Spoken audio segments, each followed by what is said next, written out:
नमस्कार बंधुगण, आपण मानंकु आम यूट्यूब चैनल रे स्वागत।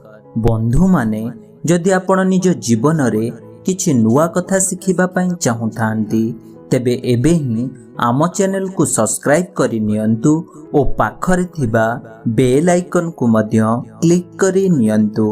तेबे बंधु माने आसंतु जानिबा आजिर किछि बड़ ओ गुरुत्वपूर्ण अनुचिंता विषय रे। बंधु माने मने रखंतु व्यक्तिर विभिन्न समस्या जोगु सेही व्यक्ति धार करजरे बुड़ीबार संभावना प्राय अधिक देखा दिए। तेबे बंधु माने आसंतु जानिबा केतोटी उपाय करिबा द्वारा आपण किपरि ऋण ओ करजरु मुक्ति पाई पारिबे। बंधु माने मने रखंतु जदि कौनसी व्यक्ति निज आयर अधा भाग संचय करी अधा भाग खर्च करि थाए तेबे सही व्यक्ति केबे भी निज जीवन रे करज करि न थाए एवं केबे भी ता पाखरे धनर अभाव हुए नाही। मने रखंतु सकाळु उठिबा मात्रे निज हाथ पापुली को देखिले एवं जेउ ठाकुरों को आपण पूजा करूछंती तांको नाम सकाळे लेखिले आपण को केबे भी धार करज करिबा को पड़ी न थाए किंबा धार करज होइथिले आपण को सेथिरु मुक्ति मिली थाए। मने रखंतु जदि पिंजरा रे आबद्ध थिबा कोनोसी जीवजंतु किंबा पक्षी को किणी तांको मुक्त करी दियंती तेबे आपणकर समस्त धार करज मुक्ति हुई जाई थाए।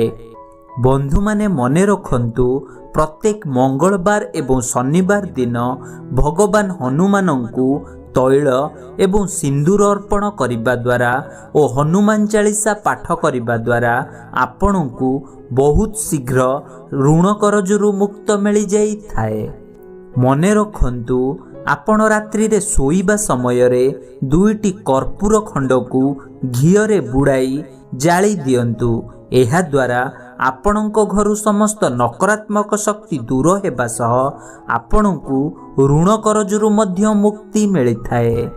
मने रखंतु प्रत्येक दिन घरे सोरिष तेलर दीपटिए जालिबा द्वारा आपणकर कार्य करिबार इच्छा वृद्धि होई थाए एवं जहा फलरे आपणकर समस्त ऋण करज धीरे धीरे कम होई थाए।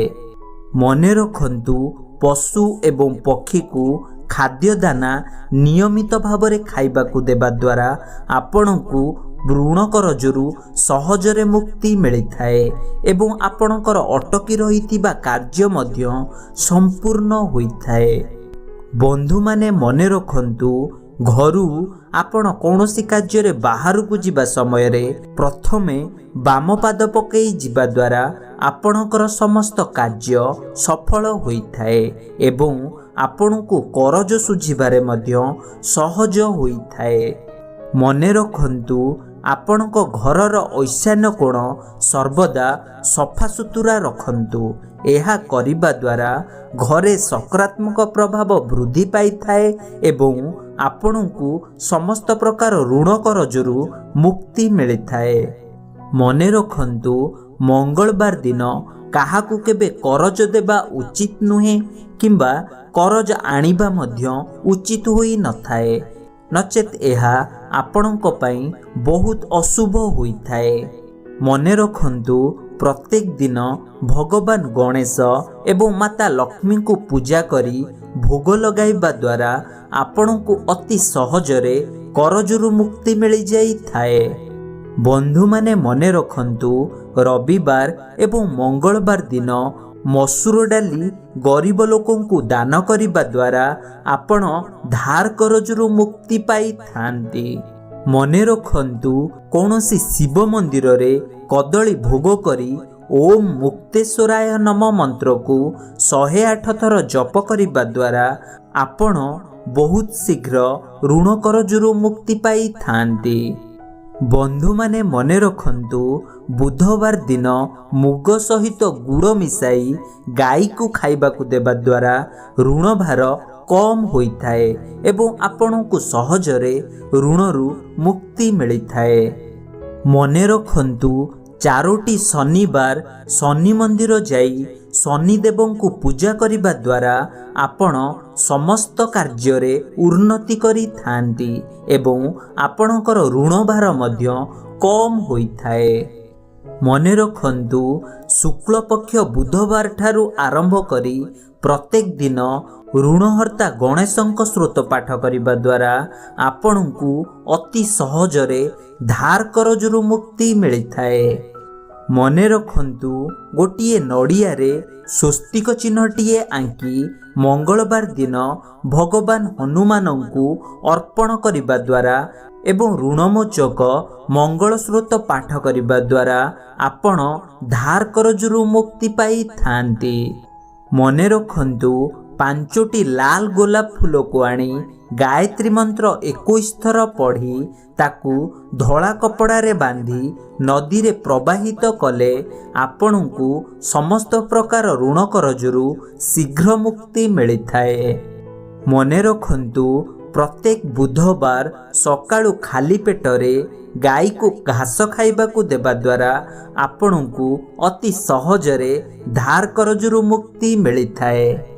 बंधु माने मने रखंतु शनिवार दिन सकाळु निज उच्चता जेतिकी सेतिकी लंबर कला सूता को नड़ियारे गुड़ाई ठाकुरंक पाखरे पूजा करी नदी जल रे प्रवाहित करिबा द्वारा आपणकु धार करजरू मुक्ति मिलिथाए। एहा मध्य मने रखंतु शनिवार दिन सूर्य अस्त समय रे गोटिए माटी दीपरे सोरिष तेल रखी ताकू घोड़ाई करी पोखरी बंधरे पोतिबा द्वारा आपणकु धार करजरू मुक्ति मिलिथाए। बंधु माने मने रखंतु आपण गृह रे केबे भी छेली पालंतु नाही नचेत छेली पालिबा द्वारा घरे अभाव अनटन देखा देबा सह पारिवारिक अमंगल होइथाए एवं घरे दुख दारिद्रता वृद्धि पाइबा सह ऋण करज भार मध्य बढ़िथाए। एहा पालन कले आपणकर ओ आपणक परिवारर मंगल होइथाए। बंधु माने मने रखंतु घरे धला पारा पालिले लक्ष्मी माता आपणक उपरे संतुष्ट होई थांती एवं आपणक घर धन धान्य रे पूर्ण होइथाए एवं आपणक समस्त ऋण करजरू मध्य मुक्ति मिलिथाए। एहा सह मने रखंतु जदि आपण रसपात्र रे भोजन करूछंती तेबे आपणक ठारे मानसिक अस्थिरता देखा देबा सह घरे ऋण करज वृद्धि पाइथाए। एणु केबे भी रसपात्र रे भोजन करंतु नाही। मने रखंतु गुरुवार दिन गोरु जमीबाड़ी और धान चाउल आदि विक्रय कले व्यक्ति दरिद्र हेबा सह घरे सर्वदा अभाव अनटन देखा देइथाए एवं घरे ऋण भार मध्य वृद्धि पाइथाए। एहा सह मंगलवार दिन मध्य क्रय विक्रय करिबा शुभ होई नथाए। द्रव्य जान क्रय विक्रय अत्यंत क्षतिकारक होइथाए एवं एही दिन मध्य काहाकु ऋण दियंतु नाही किंबा काहाठारु ऋण करज आणंतु नाही नचेत एहा आपणक पई बहुत अमंगल होइथाए। तो फ्रेंड्स ए थिला आजिर किछि बड़ और गुरुत्वपूर्ण अनुचिंता विषय रे जदि आपण माने एहाकु पालन करंती तेबे आपणकर और आपणक परिवार मंगल हेबो। फ्रेंड्स जदि वीडियोटी पसंद आसी थाए तेबे वीडियोटी को गोटे लाइक करंतु और आमको कमेंट रे निश्चय जणांतु और आपणक बंधु मानक सह निश्चय शेयर करंतु और एही परी नुआ नुआ ज्ञान पाइबा पई आम चैनल को सब्सक्राइब करि नियंतु और पाखरे थिबा बेल आइकन को मध्य क्लिक करि नियंतु। धन्यवाद।